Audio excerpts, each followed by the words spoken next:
Now, this is a thing that if you are in my coaching program or you've studied anything of mine, you'll be sick of hearing me talk about this, but it's going to come up in every session this weekend. So it's important that you understand it. This is a concept that I created called the pyramid of engagement. It's based on a really old theory, but I think that the way that I look at it is a little bit different. This is a pyramid. I know it's flat, so it's really a triangle, but we're going to call it a pyramid because it sounds better. This is the pyramid of engagement. Like a pyramid, like any pyramid, it's wide at the bottom and narrow at the top. And what that means is that if you were to divide that pyramid into sections like this, each section, the area of each section would be smaller than the one immediately below it. That's how a pyramid works.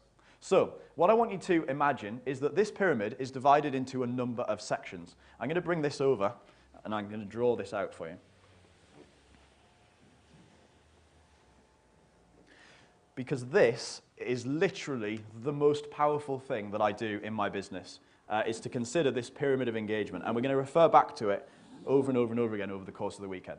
What I want you to do is to imagine that inside this triangle, pyramid, is everyone in your market. So if you're in the internet marketing niche, this is everyone that you want to sell to. If you're in the personal development niche, this is everyone that you want to sell to. If you're in the cookery niche, this is everyone you want to sell to. The dog training niche, this is everyone you want to sell to. They're all crammed into here. And it's divided into sections. Down here at the bottom is the biggest section. That's where most people are. And these are the people who are currently unaware of your existence. And truthfully, when you're starting out, that's going to be more like the whole pyramid. But for now, let's just assume that's where it is. This is everyone who is unaware of your existence. They do not know who you are. They do not care.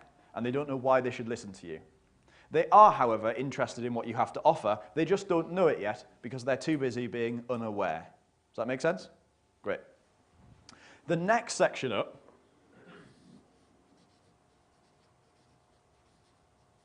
is people who are aware that you exist. So when you meet somebody for the first time, let's say your friend introduces you to somebody, you shake their hand, you introduce yourself, they tell you who they are, you tell them who you are. You have just gone from being unaware to being aware. You are now aware of that person's existence, and if they make enough of an impression on you, the next time you meet them, you will then be aware of who they are. So I ask questions? Yeah? Are they aware that they have a problem? They might not be aware that they have a problem. That's a good question, but we'll come on to it later. So they are unaware that you exist. The next batch are people who know who you are. They don't really have anything to do with you yet, but they do at least know who you are. They know that you exist. The next stage up the pyramid is people who are engaged with you. That means they are actively in a dialogue with you of some description. You have some method of putting your stuff in front of them on a regular basis. They have actually chosen to engage with you.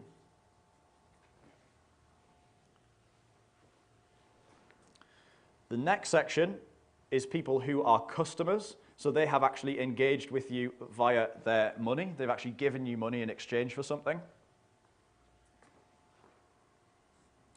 The next stage is repeat customers. That means they've bought more than one thing, or they've been a member of a paying program where they pay you monthly for more than 1 month. And finally, at the top, you have your raving fans. Depending on what you do, there might be an extra layer in here called clients. They would be people I consider who've paid you more than a small amount of money. They may be paid thousands of dollars or tens of thousands of dollars, depending on what you sell. They could have an extra section in there, but realistically, once you get to that point, your fans, they're the people, literally, you could spit in a box and they would buy it.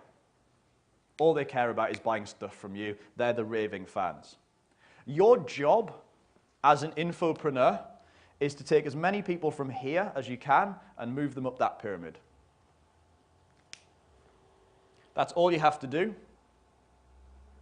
is push people as far up that pyramid as you can, as many people up that pyramid as you possibly can, and the more people that you can take from here to here, the more successful you'll be. And in theory, the pyramid should end up more like a cylinder, with as many people who are aware of you as there are, many people who are raving fans as are unaware of you. If you think about somebody who is mega famous, like Kim Kardashian, her pyramid's probably upside down. There's probably more people at the top who are raving fans than there ever were at the bottom who are unaware.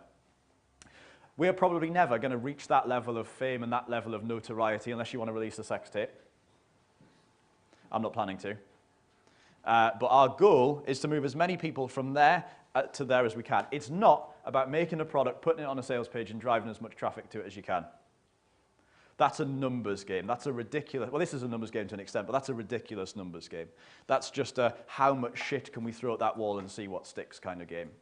This is about really smart positioning and marketing to grow an audience of people in the most cost-effective way possible, in the most efficient way possible, and in the least scammy and spammy way possible.